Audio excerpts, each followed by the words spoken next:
Hey, it's Hazelle. It's Azura. And I'm Germaine. And welcome back to another exciting episode of Clarity's Podcast.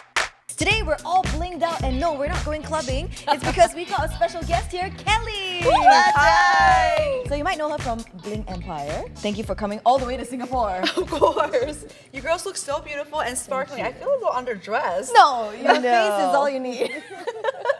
So Kelly is joining us here all the way from Los Angeles. You are an entrepreneur, film producer. You're the star of Netflix's Bling Empire. So what are you doing in Singapore?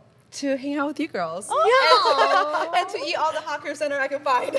What's your ultimate Singapore dish you've had so far? Oh my goodness. Chili crab is always my favorite because I you love can't get that in LA. True. At all. There's no place in LA. So one of the things I really miss is chili crab. Chili crab is so This good. is not your first time in Singapore, is it? No, I actually used to have a place here for 2 years. Oh, wow. And last time I was here was before the pandemic, so it's been a very long time. Wow. So you must have had a lot of local delicacies and dishes. I don't know. I mean, not enough. Do Okay. you want to take me? It's never enough. yeah. We'll take you after Okay. this. I feel like the food here, there's so diverse. There's always more things to discover. So every single trip I come here, I discover something new. It's true, but something that we really love about Kelly is that you're a mental health advocate. And that's what we always talk about here in Hush Podcast. love that. Yes, and today what we're focusing on is getting out of a toxic relationship. How can you identify that and push yourself forward into the future? I think, getting out of a relationship, one of the things I think is that honor that relationship, because for me, I was very, very grateful for that experience. I wouldn't be who I am today without it. I wouldn't discover therapy without it. So I think, moving out of a relationship is just really looking forward and then spending time getting to know yourself and better yourself. That's so important. Yeah, I think toxic relationships, sometimes you get out of it, you have a lot of hate in your heart. For you to be able to say that, that's very magnanimous. That's what I think. Yeah. So after watching Bling Empire and after witnessing your relationship with Andrew, would you call that a toxic relationship? I think back then, I was like, no, I don't like the word toxic or even emotionally abusive or verbally abusive. Any of that stuff I normally don't like to. But I think, we have to admit that it was toxic. And I don't mean that in a sense that it's not just his fault or my fault in a sense, but, with every relationship, it takes two. And I think one of the things we have to realize that we do have a choice. And, a lot of times it feels really hard. And actually, if you guys, it normally takes about 9 times to get out of a relationship like this because it takes many, many times because it's a cycle. What do you mean 9 times? It takes 9 toxic relationships for No, you no, to no. step out of 9 it? times to get out of a relationship. Oh. You So know, you go back and forth and back and forth. Yeah. back and forth, back and forth. And, you have to, realize it is okay, but you do have a choice. You know? So how many times did you and Andrew I don't go even back know. But what matters is she's out. Right. I already got my toes too. So yeah, today it's all about how can we heal from that toxic relationship? How can we move on and find a partner that is deserving of you? Because sometimes I think 2 people, like you said, it takes 2, right? Maybe your personalities just clash in a really bad way. But maybe you could be perfect with someone else. That's right. Correct. So what went through your mind when you decided to hold on to that relationship?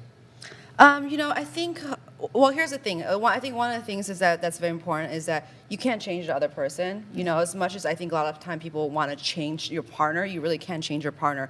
The only thing you can control is yourself. And I think for me is that I learned a lot about myself from it. And also I do want to remind everybody is that we filmed so much for season 1, but we only have 5.5 hours to show everything, right? And when you guys see the therapy session, it was 3 hours long, but what you saw is probably a minute and a half. And obviously, Andrew and I should have shared a lot of very beautiful moments as well. It's not just the toxic part of it, so that what you saw was only a glimpse of it. Nice. And I think sometimes when we, use the word toxic, people tend to think that, or when you say it's a toxic relationship, people tend to think that it's a toxic person. But I think sometimes you could be perfectly fine as a person, but it's just that, these 2 people coming together, it just doesn't work. Absolutely. It's just like fuel and fuel. Water and fire. Fire and fuel. Yeah. Fire and fuel, Yeah. right? Fuel. Where it's just, you're just fueling off the other person. And I think that happens sometimes. Yeah, absolutely. And I have nothing, against Sandra. We had a very, I guess, like peaceful goodbye. Nice. And, and that's okay. I think it's just a mature way to look at it. Sometimes you can't really force things. Like you said, two people can be great people, but they're just not really good together. Yes, Yeah, that's and you true. have to accept that. So let's bring it to the present, right? Let's talk about where we are at life right now. Let's start with you, Kelly. I mean, I think I'm glowing. Yeah. But one of the things I think that with the breakup, sometimes it does get really hard. But do realize, take it day by day, hour by hour, and I promise you, you will get out of it feeling good again. Finding yourself again, it was so important. It was the self-discovery journey for me was so rewarding, and because of Bling Empire, and because of that relationship, I discovered therapy, I discovered mental health, and I realized there's so much knowledge out there, podcasts like you guys' podcasts, books, YouTube, therapists, there's just so much knowledge out there, and then things start connecting. And I realized, I'm like, I've spent 30 something years with myself, but I actually really didn't know myself, and things start unfolding. When things are connecting to me, I'm like, okay, now this makes sense. And spending time to get to know yourself is so important. Yeah, that's right. That's absolutely true. But, in your current relationship, do you feel like you have better patterns of communication? Do you feel like you have risen on top of that? I think, the first thing is awareness, because, we are wired a certain way from our childhood especially, and our experience that we had in our childhood. And it's about be aware of what is not healthy, the way you react to things, and also realizing red flags as well, and then be able to rewire your brain. I'm like, okay, I normally react to the situation this way, but it's because right? And that's not the right way to react to it. When you keep repeating to act the correct way, then eventually it becomes a habit. So when you come out of toxic relationships, one thing that's important is acknowledging it was, not the best for you, not the most healthy, but also identifying those red flags, like you said. Girls, what are some red flags for you guys? Well, I feel like, in one episode of Bling Empire, Kevin was speaking to one of his friends, Peter, and Peter said something that really struck me, struck a chord in me. He said that love grows in a stable environment, otherwise it's just passion and emotion, and they fade. And I think that is very, very important. For me, the biggest red flag is to realize that if the environment that you and your other half are in is not stable, it can crumble anytime. That to me is very, very dangerous. Yeah. That reminds me, because I think I saw a saying recently, and it says if a plant doesn't grow, do you blame the plant or the environment? Right. Something is not nourishing the plant, and that's why it's not growing, right? I think the funny thing is, I didn't know the word gaslighting. Yes, I didn't know what that meant. gaslighting. I had to Google that actually. It's the same thing. So because after season 1 comes out, I'm getting people are tweeting me and then putting on my Instagram gaslighting. I'm like, what does that mean? Like gaslighting something? I'm thinking about barbecue. Exactly what went through my mind. Right. So I didn't know, so I had to look at it. But I think finding a partner that can take responsibility is very important. So I think that's a really good thing. I think gaslighting is like invalidating someone's experiences and emotions, and that's something that I grew up with. My parents would I'm so sorry, Mom and Dad, but y'all gaslighted me. But you would say oh, I'm so upset today, and your parents would say, no, you're not. You're just going through something. And that's something that I found in a toxic relationship that I was in, that I was being invalidated. Yeah. So coming into a new relationship, I think communication is number one for me. Yes, especially a lot of us growing up in an Asian environment and culture, our parents often do this to us to try to make us feel better by telling us that we don't feel bad. Yes. They don't understand. So maybe consciously or not, we may look for certain traits in a relationship without realizing it. Absolutely. So I think the first step is to identify what you don't want in a relationship or what you don't like about your parents' communication patterns with you and not repeat that. But I feel like sometimes people identify that and they know that, but They still fall into it? subconsciously, they just sort of gravitate towards that sort of thing. Of course, and that's comfort for them, right? For me, I don't know if you guys heard of attachment style. Yes. So for me, I had anxious attachment style. It's because my mom, the Asian mom, tiger mom, nothing's ever good enough, right? And then my Right. dad leaving at a young age. So I when people kind of not give me the validation or give me the right emotion. I keep chase,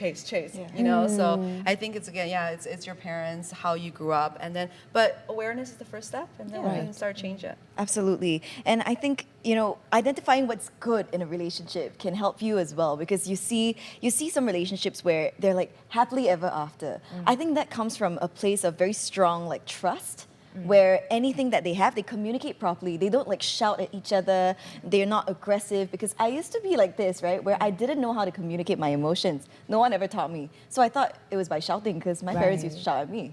But then I learned that's not very productive. Yeah. I think we never really learned how to communicate our emotions, at least for me. I didn't, when I feel a certain way, I didn't have the vocabulary as well to like, I feel this way because of this. I was kind of like, I'm just angry. I don't know. I'm just angry, or so I think learning how to communicate emotions at a very young age is very important as Right. well. So here comes the next question. To what extent should we fix our relationships before we realize that we are not compatible for each other? Oh. Does it really take 9 times? Like Kelly said, back and forth, back and forth? I don't know if we can do it 9 times, man.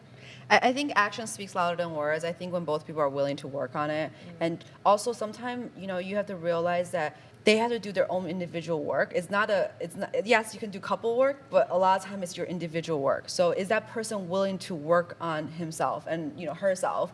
I think it's and really putting in the effort. So action always speaks louder than words. And personally for you, what finally sort of clicked for you that made you feel like, what, we've gone back and forth, and this is not working out, and this is not good for me. What was that point that made you just realize that you had to do something for yourself? It's funny, I don't even remember. I think it's just, it could be a tiny little thing. You're like, you know what, it's just not working out. And also, I think for me, I've always led with my emotions. So I think I was like, I don't know if this is healthy or not, but back then it was very much like, hey, you can hurt me as many times as you want, but there's gonna be one time I wake up and my heart's not in it anymore. I always follow my heart if I have to pick between my head or heart. Yeah. Which I don't know if it's smart, but So don't listen to my advice. I think identifying like some of your childhood traumas, like you said, your anxious attachment style, that can kind of speak to why you would want to, attach yourself to something that may not be that healthy for you. For example, you may remember the good times more than the bad. I have a lot of friends who are in toxic relationships, but they say, but he loves me so much, but he did this and this and this for me. But what about the bad things? I think that's something you have to be able to identify. Right, and for a lot of people, they just feel like it's easier to stay in the relationship. Yeah. So I have this friend who has been together with her boyfriend for 7 years, and everyone could tell that this guy is not good for her.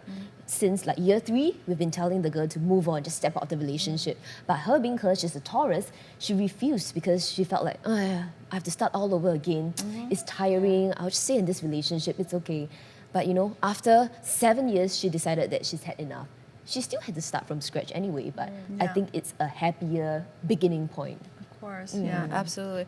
It's never too late, because it's always going to, because I can really relate to that. And especially if we're at an age of having babies, having kids, it's a lot of pressure from society, from family.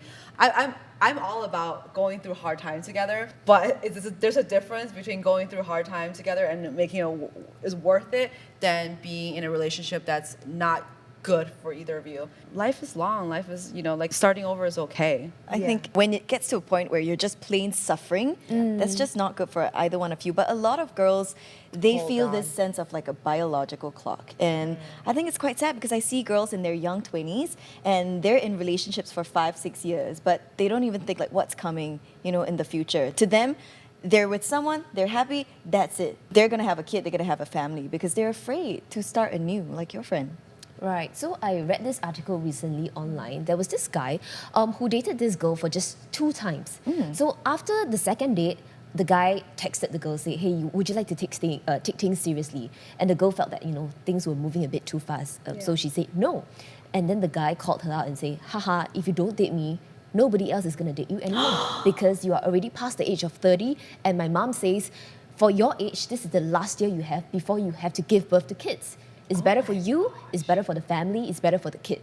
Okay, what's this guy's address? Let's Yeah. look at his address right now. Exactly. We're going to pause right here and go Someone in Taiwan or China, I believe. But the girl got so mad, she stopped contact with him immediately and posted this conversation online. Good for her. Which, yes, many people responded to it and saying like it's good for her. Yeah, I can definitely, speak to my own experience of being in a toxic relationship. So why I couldn't leave was because we were very codependent on each other. We trauma bonded, and that was really terrible, right? And when I tried to leave, he actually threatened to kill himself. Yeah. And at that point, how can you leave? Yeah. If someone's life is on the line, I literally don't know what he's gonna do. Right. So I was locked in there for like another 1 or 2 more years until I finally decided I have to go. Yeah. But when you decided you had to go, did he threaten to kill himself again? But I couldn't do anything about that at that point. I had to do something for myself. Yeah, you're only your own responsibility. Right. You don't, Yeah. he's his own responsibility. I also think that sometimes people sort of, they think about the years that they've spent together, like, oh, we've been together for 5 years, 6 years, but they don't look ahead and think that you've got another 30 years, 40 years. Do you really want to keep staying in this and keep facing this every day? Right? You look back the time that you've spent, but you've got all that years ahead of you that you deserve to be happy, right? And you never know, the right person can literally be around a corner. Things can change overnight as well. So. And since you've mentioned, after discovering yourself, after realizing that, these are the red flags, these are the things that you don't want in a relationship, stepping into something new, when you're looking for something new or just meeting new people, what are things that you didn't realize before this that now for you is something very important for you to look out for? I don't know if it's something that's very like cookie cutter in a sense. I think what the best way to really go about it is when you're bettering yourself, when you have a higher standard for yourself, you're not going to meet somebody who's going to give you a lower standard. So that's all that really matters. All you can control is yourself. So work on yourself and be the best version of yourself, and you're going to attract the other version that's good for you. You know, RuPaul always says, if you can't love yourself, how the hell are you going to love somebody else? And I live by that. I truly live by that. Because I think if you haven't healed your own trauma, you're only going to attract low-grade people, low-grade people. Yeah. Or people that can fill that void in a sense, but you should be a whole. When you know yourself and spend time with yourself, you are a whole. So you're not attracting another half.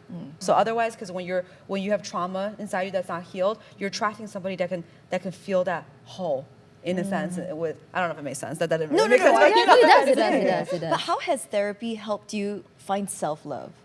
I think therapy for me is just really about education. So, I learned a lot of things about how human emotions work and how traumas work. And so when I know the problem, then I can heal myself. But so therapy is just therapy, but you got to do a lot of the work on your own apart from that. Of course. And I think finding a therapist that works for you is also very, very important. Not every therapist is going to work for everybody. So, for me, I've tried different therapists. For me, there's therapists that just listen to you talk about your problem and they kind of give you your advice. What really worked for me was more like educational. It's like, hey, this is the, different attachment styles. There's different love languages. This different codependency. So for me, I was like, okay, this started making sense. Instead of me just kind of talking about my problems and not really having like a beginning, middle, and end, I kind of know that there's a course I'm going through. It's scientific. Yeah. It's proven. Yeah. So for our listeners listening into Harsh Podcast who are looking to find a therapist, what would some advice you would give them? Try a few therapists first, maybe? I think try a couple of therapists because it's like a dating process. You're like, can we swipe on them? There's apps right now out there that with therapists that you can try. But I think again, it's somebody that you feel comfortable speaking with. And also another thing is that you have to be honest with yourself.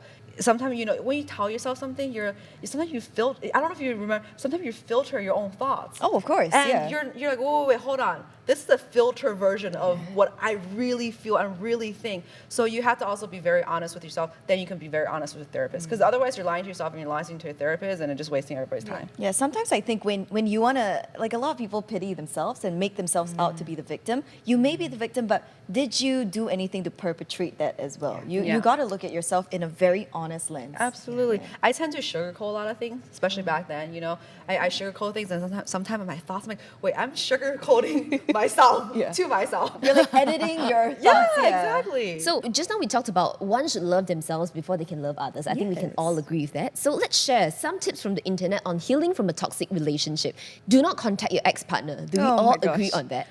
Easier said than done. Did you struggle not contacting Andrew after the breakup? No, because for me, I was done. But again, it took me many times. So yes, the other times, yes. You know, of course. Sometimes it's a sense of familiarity. It's a sense of like, this has Comfortability. been part of your life for so long, right? Yes. But to cut off like cold turkey, it is difficult. But I think all you need to do is have a good support system. Yeah, it needs to be done. Also, remember, take it day by day, hour by hour, and every time you do contact him, just remember you're setting yourself backwards again, and you gotta restart it all over again.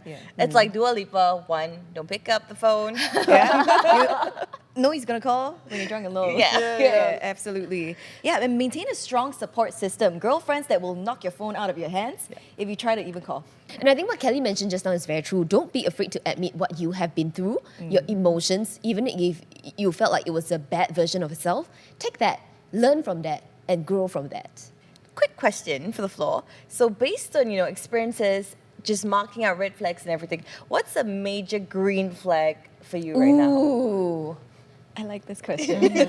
Like the first one that you look out for. For me, I think it's somebody who, honor your feeling, who understands it, who wants to, he might not agree with it, but at least he's listening. And that's very, very important to me. I think someone that can communicate. So if I'm upset, they can communicate through it. They're like, okay, why are you upset? Can we work on this? And when you argue, it's productive. You're trying to move forward. You're not just trying to shout at each other because in you're angry. circles. Yes. I feel like discipline is important to me. Someone who's disciplined is always looking to work harder and improve themselves. And if I'm with a person of this type, then I can also better myself day by day.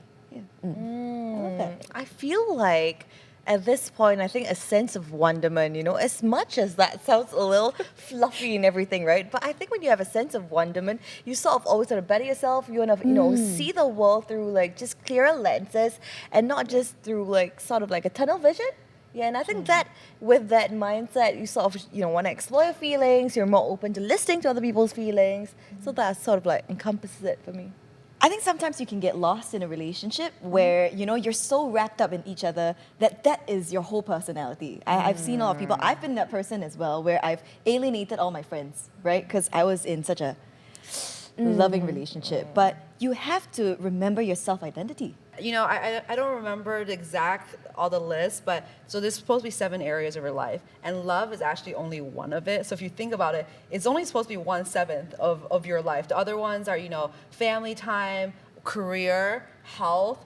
There's just so much more. So you gotta remember, you can't put so much emphasis on just that one thing. And your relationship is supposed to I think it's a very important part, but it's supposed to add to your life and part of you, right? So it's not, it shouldn't just be all of you, your life. So what like empowers you, Kelly, and makes you feel like confident, like, yes, I'm a badass bitch? When I check my bank account, I'm just kidding. I'm just kidding. No. No, I mean, I think enjoying my alone time right now. I think that's so empowering for me because back then I really didn't like being alone. I had a problem being alone. I didn't know to myself, and I would always go out and then do silly things to fulfill my time, And so right now, I think like a lot of times I look for being alone. I look for staying home and just take a bubble bath, put on a mask, watch some TV, and just relax. That is a good way to increase your self-confidence, by just being alone with your thoughts.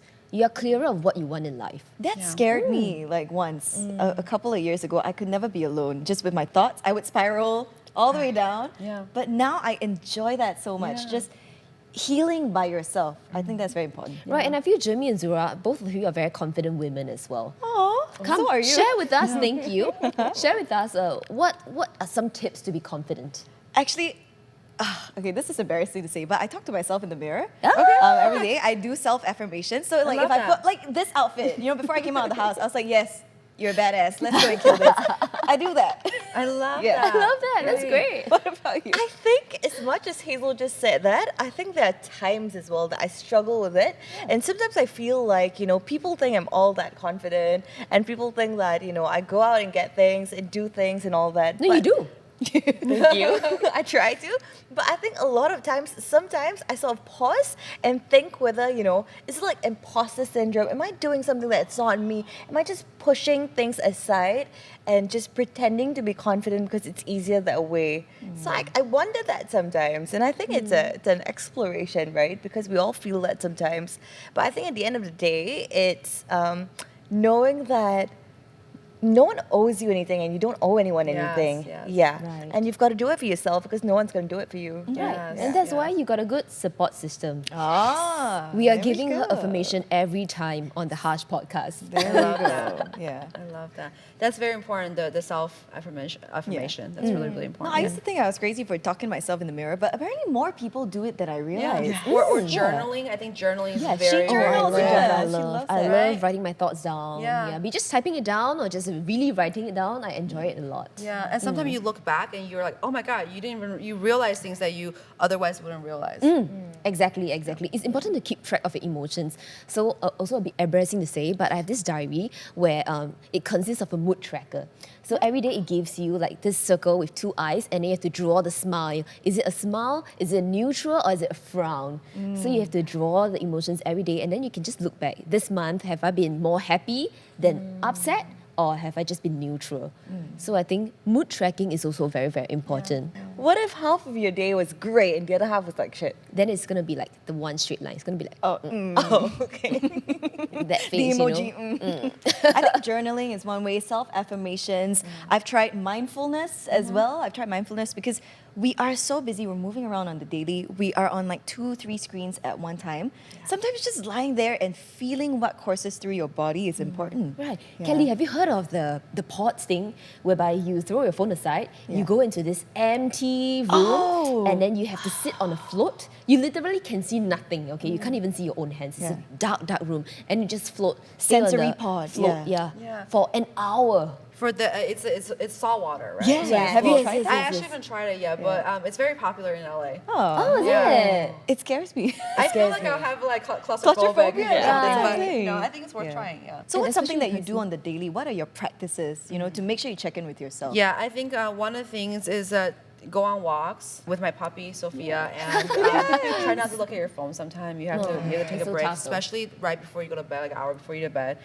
Looking at the news or social media is actually really not healthy for you. Right. Yeah, it's really damaging. And I also read online, statistics show that if you read the news upon waking up, it's more likely that you have a bad day because you Yeah. might read a very bad piece of news. A lot of bad things going on in this world. So when you wake up, take that hour, try not to look at your phone, and just go, I don't know, smell the roses. Yeah, I used to like, if I had to be somewhere at 9, I used to like really push. Okay, I'll wake up at 8:15. I'll get outdoor by 8:30. I'm on the road. Because traffic in LA is really bad. But nowadays, if I have to leave the house by 8, I normally wake up at like 6:30. So I give myself the hour and a half, have my morning coffee, and just relax. And it helps, doesn't it? helps. It helps so much. Spend time with my puppy, and then go on walks, and just start your morning a little bit slower. Not jump right into it. It puts you in a better headspace to deal with whatever comes your way as well. Like Kelly today, she woke up at 6 a.m. Oh my goodness. I can't even do that. incredible. Oh my goodness. I don't know how.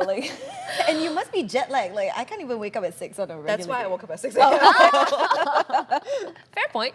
Okay, so on this positive note, how can we set expectations for our new relationships with learnings from our past? What do you girls think? Wow. If you can identify what didn't work for you, don't go looking for it. Right. I know, like I It's said, some tempting to sometimes. people's favorite color is red, so that's why they look for red flags. But no, look for green. Oh no, not specific to you. But yeah, She look looked for right at things- you, by the way. She held me.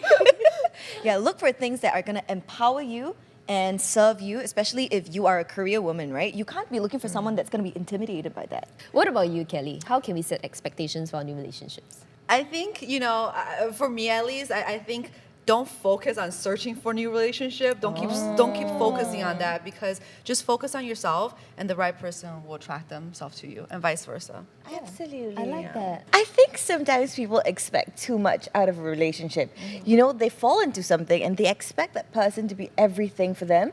But it's the same way we have like different friends, not say for different purposes, but we go to different friends for different things, or you know, it just happens that way, right? And I think that you can't expect just because you're in a relationship with that one person for them to fill every aspect of your life. Like they can't do that. Yeah, and the same thing what I was talking about earlier is that if you feel whole within yourself, then that's okay. You can't think the other person's gonna fix all your problems. That's so much pressure and very unhealthy. Right. Okay, your turn. And I feel like you must like the version you are when you are with your partner, and you must like the version you are when you are alone. I feel like that's a very good indication of a healthy relationship. So keep that in mind if you're listening to Harsh Podcast. With that, any last words of advice for our listeners out there? I think getting out of a toxic relationship is not easy, right? It takes a lot of self-work and it's gonna take time. I think people don't realize that. They want it to happen overnight, instant gratification, but it's gonna take you months, maybe even years, but you will get there. Right.